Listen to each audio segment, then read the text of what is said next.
Caitlin Clark has already become a force to be reckoned with, and she's barely scratched the surface of her WNBA career. If you've been following the buzz around her, you'll know she's not only known for her exceptional skills, but also for how she handles the haters. In a league filled with seasoned veterans, some of whom aren't shy to engage in trash talk, Caitlin Clark stands out. The way she silences her critics through pure basketball genius. So, let's dive into how Clark has been dismantling her trash talkers, one by one, on the biggest stage in women's basketball.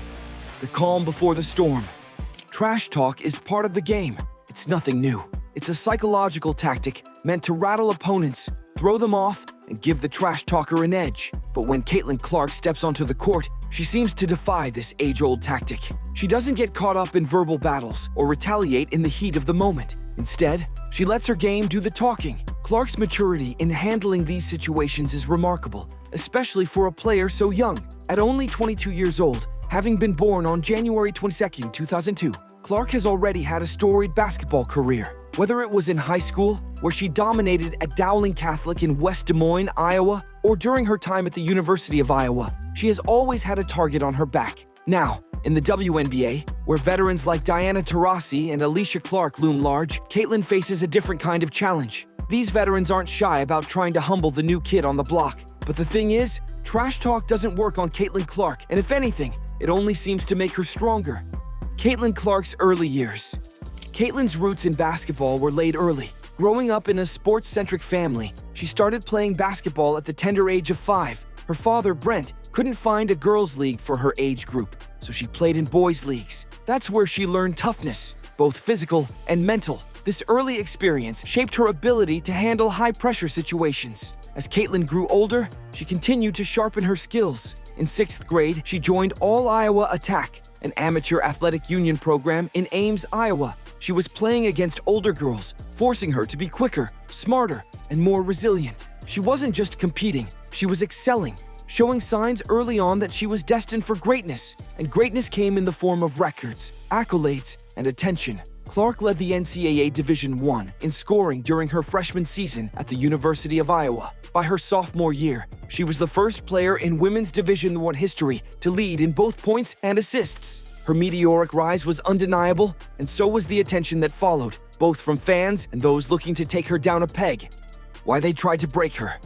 We've all heard the stories of rookies getting hazed or tested when they first step into a professional league. But with Caitlin Clark, things seem to go a bit further. The excitement surrounding her transition from college basketball to the WNBA was immense. After dominating the NCAA, leading the Iowa Hawkeyes to deep tournament runs, and setting records in scoring and assists, she was hailed as the future of the league. Naturally, expectations were sky high, but not everyone in the WNBA was ready to roll out the red carpet. From her very first games, Clark was met with intense physicality, disrespectful comments, and taunting from some of the league's veterans. Instead of rattling her or making her question her game, Clark used the trash talk as fuel. Isn't it fascinating how some players crumble under pressure while others thrive? Clark is definitely in the latter category. Alicia Clark's cheap shot. Alicia Clark, a seasoned veteran with 3 WNBA championships and a reputation for being a gritty defender, wasn't going to let Caitlin Clark cruise through the WNBA without a challenge. During a heated game between the Indiana Fever and the Las Vegas Aces, Alicia took things a step too far. As Caitlin drove towards the basket, Alicia blatantly fouled her, hitting her in the head. The video of the incident spread quickly, and it didn't put Alicia in a good light. Her reaction after the foul, pretending that it was a clean block, added fuel to the fire. Despite clearly making contact, Alicia ran off, furious with the referee's call, showing little remorse. But Caitlin, she simply brushed it off. She didn't chase Alicia around the court or engage in any unnecessary drama. Instead, she checked herself, made sure she was okay, and continued playing. From that point forward, Clark turned up the intensity, finishing the game with a double-double, 13 points and 11 assists. While the Fever didn't win that game, Caitlin's performance showed once again that no amount of physicality or trash talk could shake her focus. The Diana Taurasi Showdown. Diana Taurasi is a legend, a 3-time WNBA champion and MVP, and one of the fiercest competitors the league has ever seen. When Taurasi addressed the arrival of Caitlin Clark and other young stars in the WNBA, she made her position clear. Reality is coming. Taurasi's comments were rooted in her years of experience, but they didn't quite align with the present reality. At 42 years old, Taurasi might have underestimated the new wave of talent. When she faced Clark in their first official matchup, the basketball court was the real decider. Clark torched the Phoenix Mercury with a near triple-double, scoring 15 points, dishing out 12 assists, and grabbing 9 rebounds. Taurasi, for all her legendary prowess, couldn't stop the new generation from shining. While Taurasi scored 19 points in that game, it was Caitlin's playmaking and leadership that led the Indiana Fever to a convincing win. Clark didn't need to respond to Taurasi's preseason comments. The scoreboard and stat sheet did it for her. It was clear that the young star wasn't fazed by words.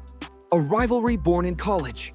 If there's one player who has been more vocal than any other in her rivalry with Caitlin Clark, it's Angel Reese. Dating back to their college days, this rivalry has had its fair share of drama. While both players are competing for the 2024 Rookie of the Year award, their head-to-head encounters have been anything but friendly. Reese is no stranger to trash talk, and she's open about it. "When I'm on the court, it's all about competition. Trash talk is part of that," she said in interviews. But in one particular game, Reese's competitive spirit went a little too far when she committed a flagrant foul on Clark, hitting her in the head during the play. Again, Caitlin's response was as cool as ever. She didn't let the physical play get in her way. In the following game against the Chicago Sky, Clark nearly posted a triple-double with 23 points, 9 assists, and 8 rebounds, proving once again that she thrives under pressure. A lesson in humility.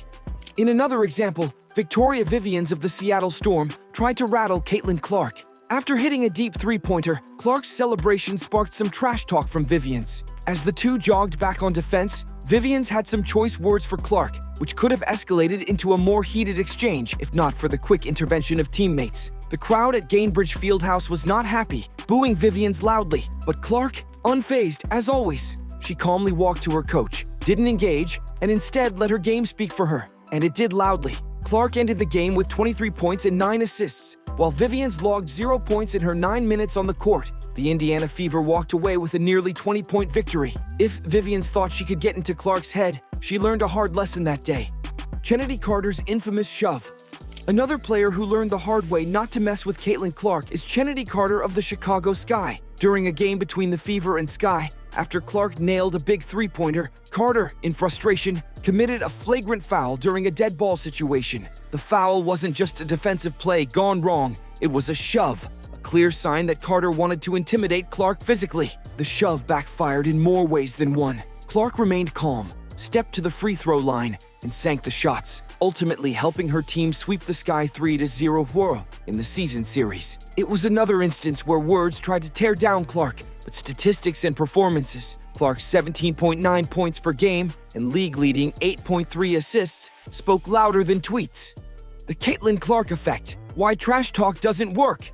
At the end of the day, it's clear that trying to get inside Caitlin Clark's head with words or cheap shots doesn't work. In fact, it often has the opposite effect. Trash talk only fuels her competitive fire, pushing her to play even better. Her performances against some of the WNBA's biggest stars are proof of that. What makes Clark so unique is not just her undeniable talent, but her mindset. She doesn't get rattled, and she doesn't retaliate. Instead, she focuses on the game, her teammates, and winning. She's a leader, a role model, and someone who's going to be a force in the WNBA for years to come. So, what can we take away from all of this? Caitlin Clark isn't just shutting down her trash talkers, she's turning their attempts into motivation. And if that's not the mark of a future legend, I don't know what is. If you enjoyed this video, make sure to hit the like button, subscribe, and drop a comment below. Let's keep the conversation going. What's your favorite Caitlin Clark moment? Thanks for watching.